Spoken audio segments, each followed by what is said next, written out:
নমস্কার। বিশ্বকবি রবীন্দ্রনাথ ঠাকুরের লেখা প্রশ্ন।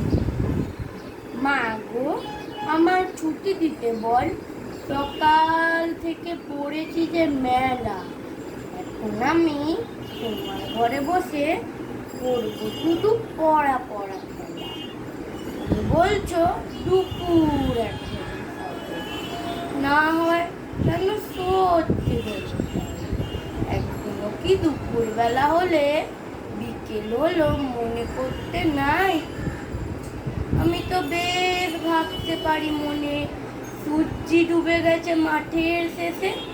ভাবতে বুড়ি চুবড়ি ভরে নিয়ে শাক তুলেছে পুকুর ধারে এসে। আধার হলো মাদার গাছের তলা, কালি হয়ে এলো দিঘির জল। মাঠের থেকে সবাই এলো, মাঠের থেকে এলো চাষির দল। মনে কর না উঠলো সাঁঝের তারা, মনে কর না সন্ধে হলো যেন। রাতের বেলা দুপুর যদি হয়, দুপুর বেলা রাত হবে না কেন? নমস্কার।